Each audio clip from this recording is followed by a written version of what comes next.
Welcome, everybody, to another episode of the Roaming Roots. We're here today with my co-host, Emmanuel Mabe, and I, Innocent Uketa, and we're here to discuss some issues affecting Africa. Um, we're here to talk about many different topics, and hopefully you learn a few things from us. Thank you. Thank you, Innocent. So our first issue would be maybe we can start at home in South Sudan. Yes, South Sudan. Yeah, That infamous country. Oh, it's yeah. famous. We are seeing on the internet now reports of there being an arrest of the former mayor of Juba, Yes, Kalisto Ladu. Kalisto Ladu. Yes, former mayor of Juba. This, When did this, when did this. when did he, when did he start his term anyway? Like when was he mayor? Was it not? Exactly when it was from when to when I'm not sure. I thought it was in a mayor 2019. I thought so. 2019. I thought. Yeah. If you quickly look it up, you Mhm. know, Kalisto Ladu. Yeah, I didn't get to see him on. I don't know if he's. I mean, I didn't get to see such details. Whether I don't know if he's on Wikipedia. Yeah, it's hard to have some of our people in Wikipedia. Yeah, Maybe only the president and a few people are on Wikipedia. It all depends on how well known they are. So, I mean, Kalisto is well known in South Sudan, but yeah, probably not as much in other areas. right. Yeah, but yeah, all we know. I mean, I think 2019 is what my guess is, Okay. but yeah, he had a brief stint as a mayor, Yeah. Juba. Perhaps you can tell us what from the video he was talking in Bari, and So yeah. So from the video, he's essentially talking about the issue of land grabbing. First of all, he concludes that the land as it is belongs to the community that is in that is the original community, and then from there you can negotiate your way to having a piece of the land if you wanted to buy it or something like that. The normal way of acquiring land is what people should follow, but instead what is happening is that you have some people, some of them or a lot of them, who are in the army using their influence to divide up land and take it by force, and they're corrupt in the sense that when they meet somebody from the locals are encouraged to take a bribe in the sense that they're given about 50,000 US dollars, or actually 50,000 US dollars and a concrete house. So so the that's problem, what they offered Kalisto as a bribe. and that is what they're trying to offer him as well. Like give him 50,000 US dollars and then offer a concrete house to go with it. And he said, well, what he did was basically slam that proposal down. I don't Nice. know. I don't know if he ended up with using any of that money or anything like that, but he basically said he slammed the whole proposal down, I heard slightly in the video he said and he he could name those people. could name he could name those that made the offer to him, or those that were involved in the whole scandal, but he will save that for a future event when he speaks again. I guess we didn't get to see the future event. He was arrested before the future event that he was mentioning, but he was really agitated by the issue of the land, or issue of land grabbing, saying, when are people going to start speaking up? For him, he is the kind of person who speaks out, and he would encourage people to speak out instead of keeping silent. He gives an example of the bishop of the diocese, that the differences between them is that maybe well, he applauds the bishop who was previously a priest. I think his name is Santos. He is very talkative, as very provocative as well. And so he compares himself with that bishop and says, well, if the bishop is going to just preach matters of the church as it is in the Bible, saying, for example, that when somebody hits you on one cheek, you give them the other cheek.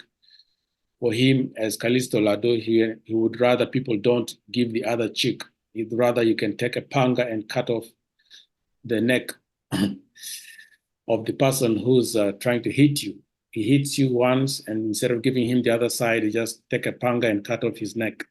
So he's very he's very provocative in that sense in his speech. And so he gives examples of, people that when they come to claim their land, they're told these people belong to the rebel movement of the guy that is in the bush right now, Peter Cirillo. It's not Thomas Cirillo, sorry, his son.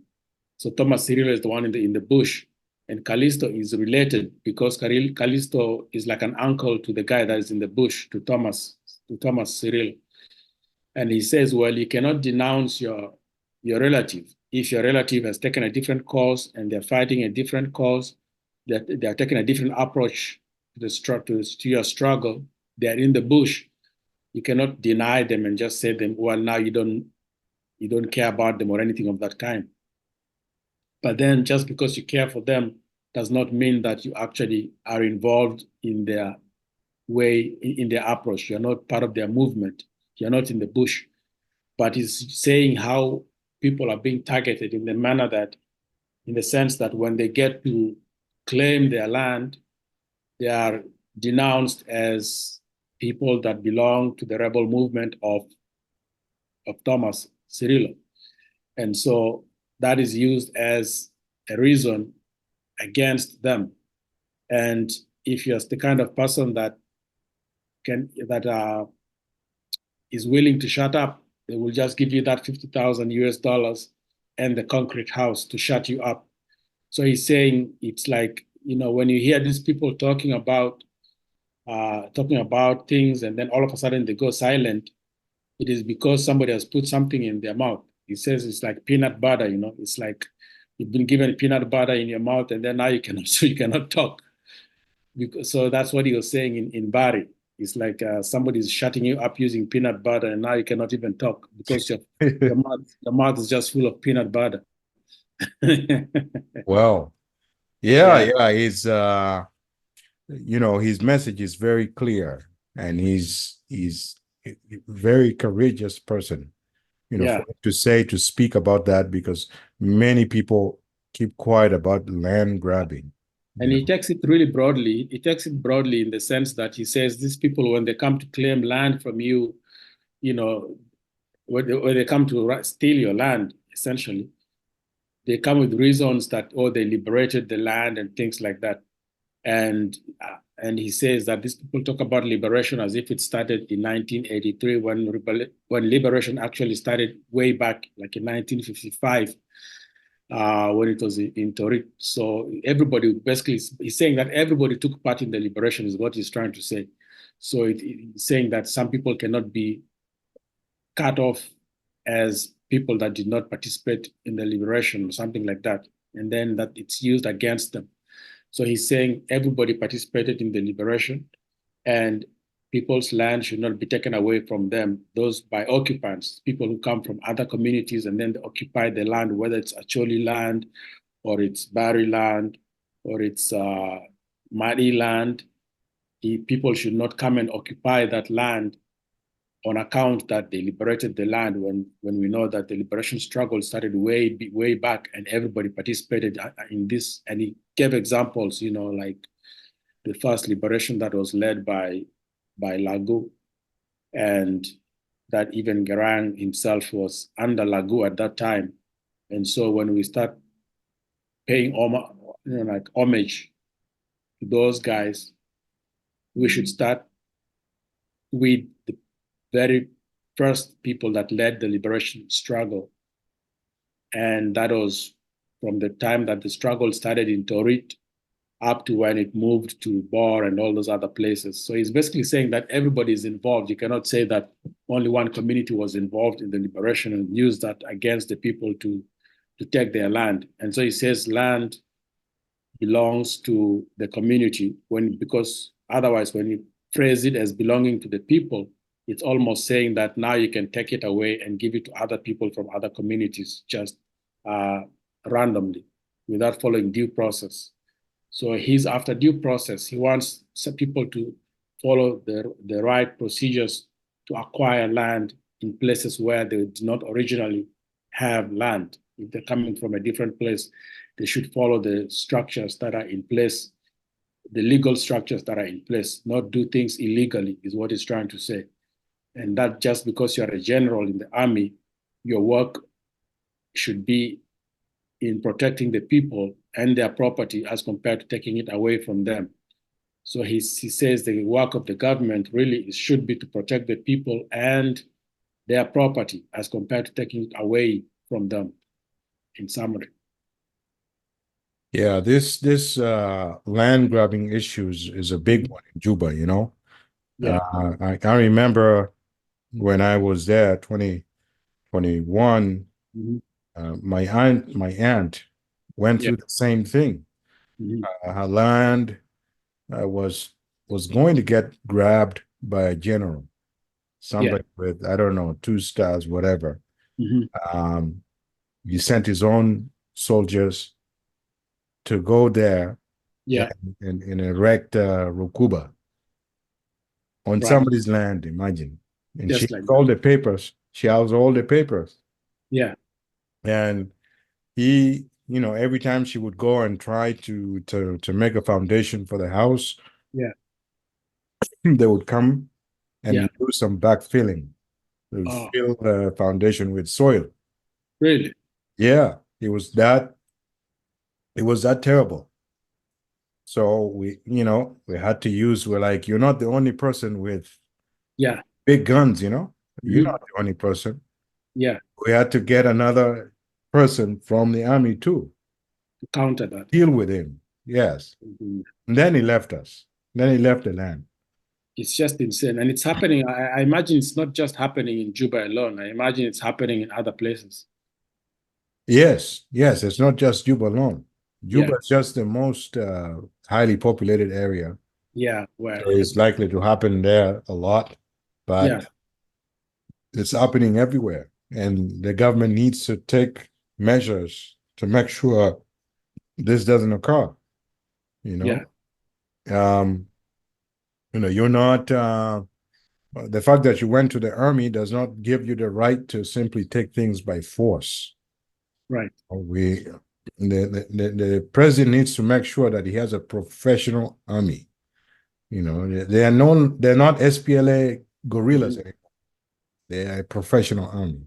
There should be a professional army. You're doing their job, Yeah. which is to protect the people and their property. Yes, yes, yes. And Kalisto is pretty right. And he said what he said and he meant it, and it is precisely what people have been wanting to say. Yeah, and he's not really afraid to say those things at all, as compared to other people that might be just afraid, but he's not afraid at all. He doesn't show any cowardice.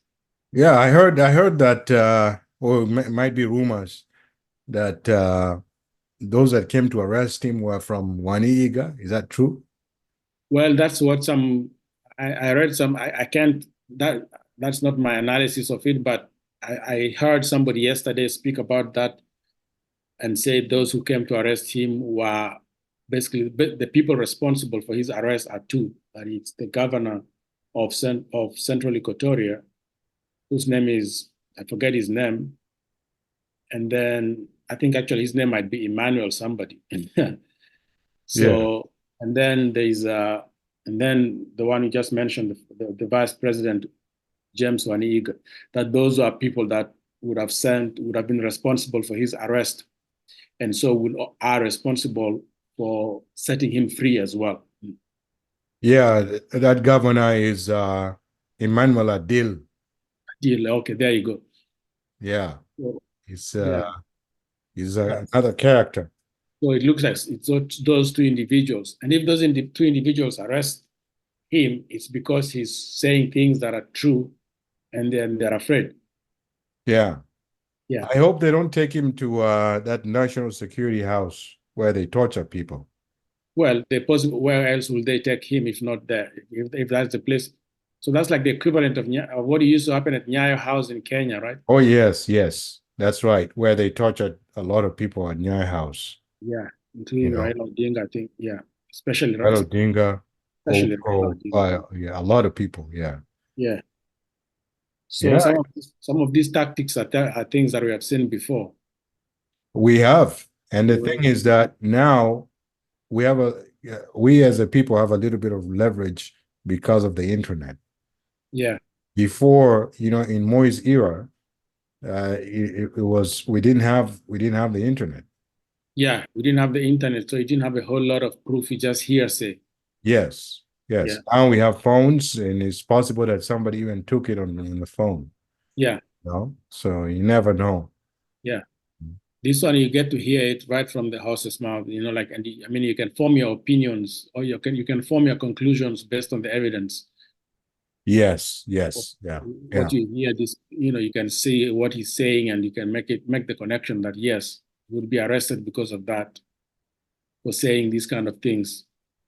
Yeah. And if they take him to that house where they take them, I don't know, for like, what will you even be torturing him for, really, when he already has given you, when he's free open about the information, like, you know, It's too late. The cat is out of the bag. yeah, like, what are you trying to do? Are you trying to silence him when he has already said he's passed his message? So yeah, Yeah. I don't understand what kind of logic these guys are using, but it's just basically trying to, I guess, trying to intimidate the rest of the population. Yeah, it's just sending a message, it's a typical mafia type behavior. Yeah, It's like, we better not hear another person saying this. yeah, yeah, This is an example. We're gonna make him an example. yeah, That is, I think that is what is happening. yeah, When I compare this to the president of Senegal, the current president of Senegal went through similar thing. yes, yeah. So if we were to move to that issue of Senegal, yeah. So so that new Senegalese president, so the key thing is that he gave a fair speech. Is that so? First of all, his background, you are saying, he was arrested and all that. Or why was he arrested in the first place? Well, the Senegalese president, the new one, Yeah, what is his name? Basiro yeah. Diome Faye. Okay. Basiro Diome Faye. Now, this guy, he was arrested 2023, I believe. Yeah, 2023 Yeah. in Dakar. And I think the charge was that he was spreading false news. He was at the time there Mhm. was somebody else who was supposed to be running for president, and he was only there as I think, helping with the campaign. Happened with the campaign, yes. Yes, and then it in the later stages they decided to make him the one to run for the president. He's a young guy, by the way, 44 years old. Yeah. And Yeah. and that's because the person that would have run for president is still, in fact, in jail. Yes, yes, that's true. Yeah, so it's impressive. I guess the This biggest guy. yeah, the biggest thing is like how he managed to keep his name out there. Well, I guess people knew about him before, right? Yes, people How did know. how he managed to get his name across uh, in a very short time, because I think it was only a short time between his release and the election. So how was he able to? What kind of campaign was he able to? He was only endorsed in November, by the way, of 2023. Yeah. So what kind of campaign is that he was able to pursue that? gave him the presidency in such a short period. Because he was not afraid, and his campaign was geared toward, he was talking the truth about what the French are doing to Senegal. Yeah. And he was really touching on the issues that the Senegalese are facing. Right.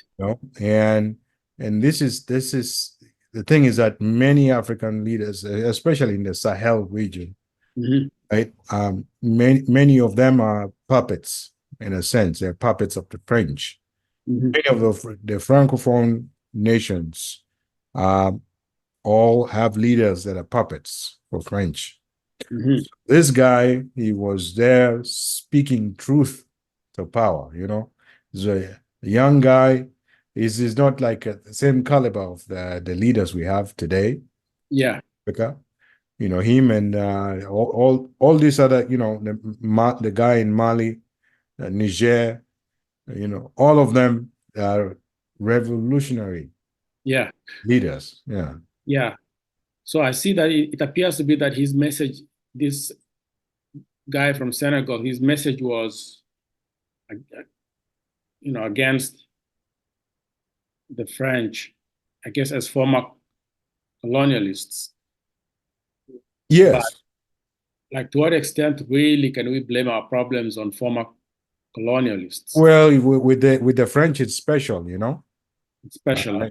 Because the French, the British, when they gave independence to a lot of African countries, they actually, even though they put in some presidents who are in favor of colonial systems, they never actually created or continued on with the colonial with colonialism. They actually left it for the local people to run their governments. But the French were different.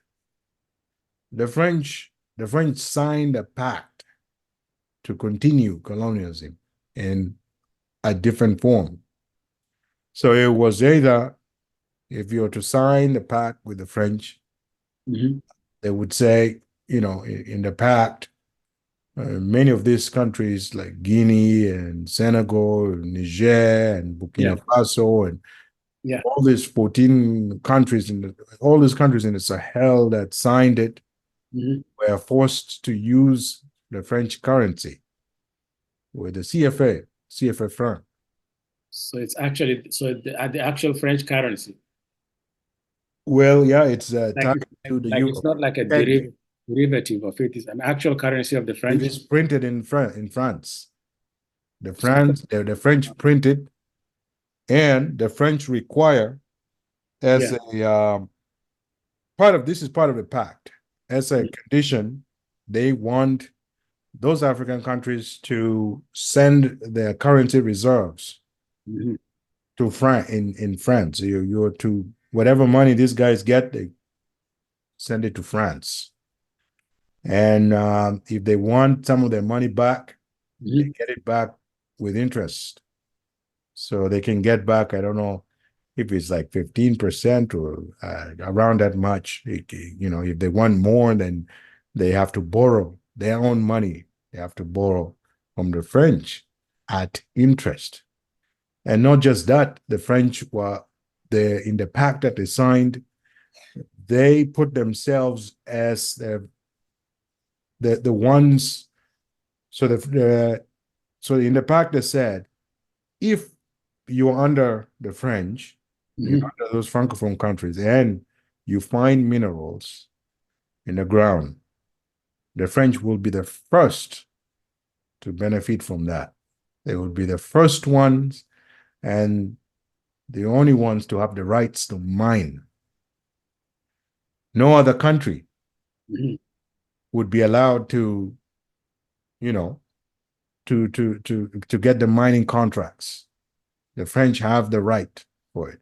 And also, French nationals who are working in that region would not be taxed. Would not be taxed at all. And this is why, as you can see in Niger, with uranium, The French had the exclusive right to mine. The French companies had the exclusive rights to mine, and they sold. It's like they bought so from Niger they bought the uranium at 80 cents. I think it was like 80 cents per kilo. But the uranium is actually sold at a lot more than that in the world market. Mm. I think it was like what? Is it $80 or something like that per kilo? Something like that. Okay. These guys were paying next to nothing for the uranium. It is all a part of the pact. So this, Burkina Faso was suffering. You remember, I think there was a time Burkina Faso was the poorest nation in the world. I think it was ranked as right at the bottom or very close to that. Yeah. In fact, many of those Francophone countries were ranked towards the bottom in the world. Poverty. Yeah. Yet they had lots of minerals. So these are some of the issues that this new president of Senegal has been talking about. And even his wife, you should hear the wife. Wife is a strong African woman, All right. Okay. Oh, yes. She talks about the same things. And she's very vocal, very, very articulate. So she gave a speech, or she was being interviewed? Yeah, she gave a speech. She spoke. Maybe I'll link it here, but she had a very nice speech as well. So yeah. So do they follow through with those speeches? I always wonder, like a strong speech like that one, are they following through with the speech, with what they say in the speeches? Well, the president now, right? We can only hope so. We can hope so. But one thing is for sure, I like the vision of this new African presidents. Right. I like where they're going. Is no the Africa we have now cannot be put down anymore. So those are things that they can articulate better when they're united, say at the African Union. The African Union, man. They don't have to follow. They don't have to stay. I don't know why they're calling it an African Union, just sort of simply modeling it after the European Union and things like that. Yeah, it's a weak body. Why they wouldn't just go straight to something different that would keep the first of all, it used to be OAU, right? It used to be Organization of African Unity.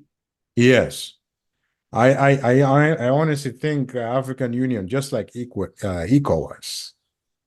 Yeah, the African Union it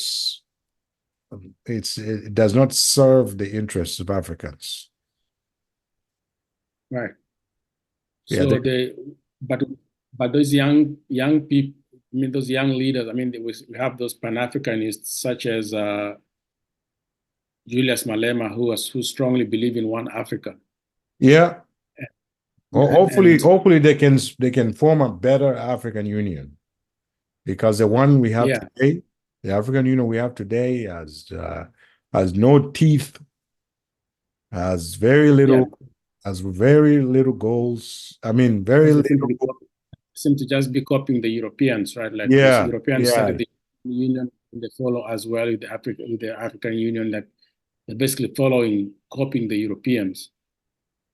Yeah, which you wonder what is the point of copying your former colonial powers? Yeah, they need to reimagine that. They need to reimagine it. They need to really focus on solutions within Africa, and the very fact that up to today you have to pay for a visa to go to each African country, that's ridiculous, man. And exchange currencies. Yes, and many different currencies and stuff like that. So it's they're not protecting. African Union should have stood strong when Gaddafi was getting attacked. Where was African Yeah, Union? I'm not sure what happened there. Like, did they just become cowards all of a sudden, or like just They all tagged their tail. after the They even let America have a base, you know, yeah, where they could launch drones from, yeah, attack drones. Yes.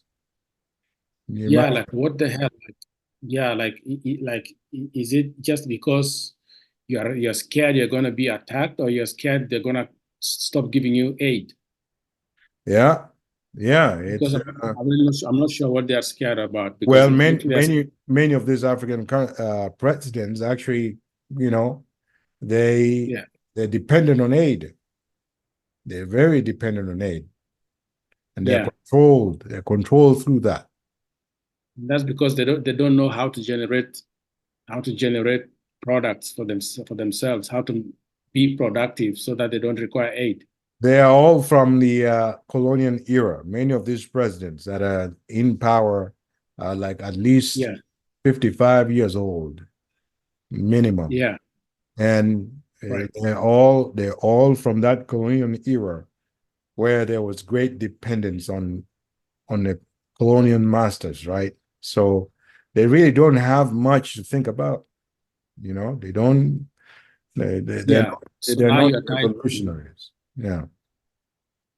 Yeah. So now you're tied down by issues such as you know, sanctions and things like that. The way they tried to cripple Zimbabwe with sanctions, and now you say in Zimbabwe they have a new currency. I mean, people are talking about it, and Yes. still they're going back to the fact that there are sanctions and things like that that need to be addressed. But Well, my question is, do they have an unlimited supply of gold so that they can just say that their currency is based on the gold? Do they have an unlimited supply of gold? they don't. The Zimbabwean currency, But then, what of course, that beats the purpose if it's an unlimited supply. So it has to yes, be limited for it to work. It it has to be scarce. has There to be has to be scarce. some form of scarcity, but still. So the Zimbabwean currency, the one they're trying to make the ZIG, they call it the ZIG, Yeah, Zig. ZIG, and Mhm. which stands for Zimbabwe Gold, I believe. Yeah, yeah, And they're trying to peg the currency to gold, you know, like how we had it in this, the world before the Second World War, I think. before 1973, Nixon, Yeah, right? Yeah, Nixon killed the gold standard. They had the Bretton Woods system, yeah, yeah, that was all gold. We all you could walk into a bank with an equivalent, a certain amount of dollars in your hand, and you can get yeah, gold back. But yes, now we have useless paper. It's not pegged to anything. It is yeah, the petrodollar, petrodollar, you know, which is basically just currency that is enforced by the yeah, United States. You know, it's through an agreement that they had with the oil producing nations, OPEC. yeah, They agreed, hey, you know what? We will be selling our yeah, oil. You sell our oil in dollars and we'll protect you, something like yeah, that. Sell your oil in dollars. And that's how every other country buys oil in dollars because it's just enforced, you know, yeah. through an agreement, you know, Yeah. that they And to be had. and to be sure, those countries that are producing a lot of oil, they don't have gold. No, no, they don't. They don't. They don't have gold. So the So Zimbabwe currency is actually they're pegging the currency to many different things. It's not just gold alone. mhm, They are pegging it so they're saying that they have enough reserves for the currency. So they have gold and they yeah, have other commodities too that mhm, will be used for the value of the currency.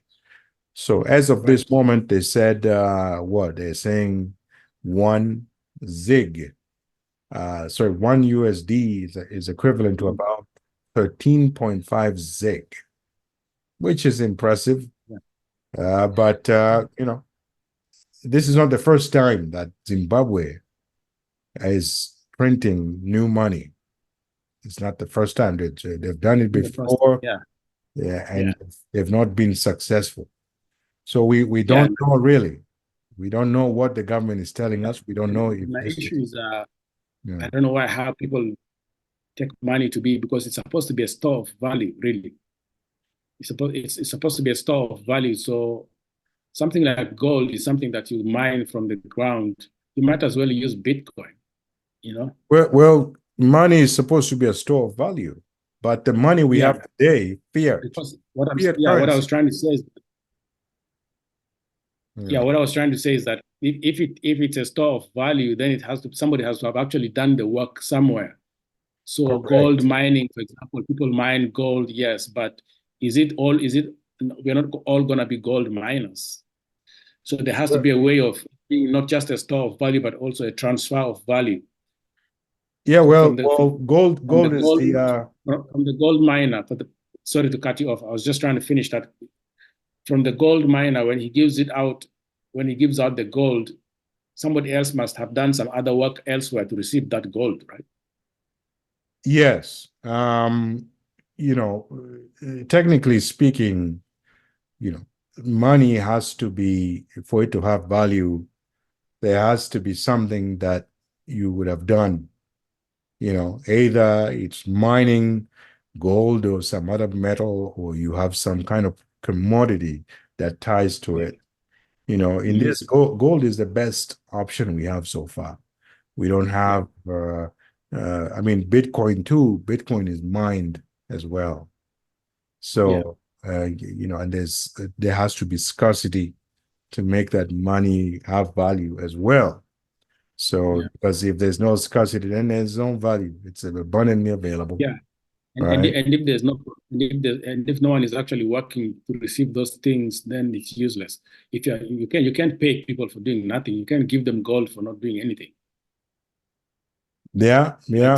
Like somebody has to come with some kind of something. You come with a cow or a goat, and then I give you my gold, and then you can go and store that gold in a bank. Well, now you're talking about trading, right? Yeah, So, yeah, because it's a store of value, a transfer of value, and a unit of exchange. yes, yes. So that's what money is. And I Yeah, like the idea, that the idea they have. It's contrasts. When I compare that to what BRICS is doing, almost similar to what BRICS is doing. By the way, Zimbabwe, I think, applied to join BRICS, and mhm. BRICS is discussing um, generating or creating a new currency. And they've been toying around the idea, but they've also said they're looking at possibly pegging the BRICS currency to gold. Um, that has been discussed. And by the way, these countries are slowly amassing large quantities of gold. Like Russia's doing it, China is doing it. They're gathering in. In fact, many central banks are buying gold so far. Yeah, okay, ladies and gentlemen. I mean, we've talked quite a bit on different topics, and we sincerely apologize for the technical difficulties today we've been having.